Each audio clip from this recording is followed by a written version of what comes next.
الله لطيف بعباده، الله لطيف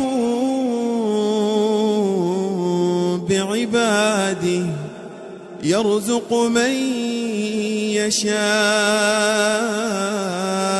وهو القوي العزيز.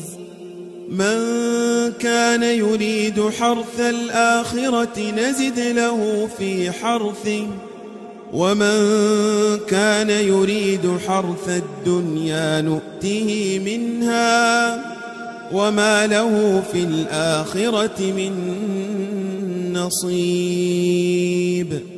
أم لهم شركاء شرعوا لهم من الدين ما لم يأذن به الله، ولولا كلمة الفصل لقضي بينهم وإن الظالمين لهم عذاب أليم.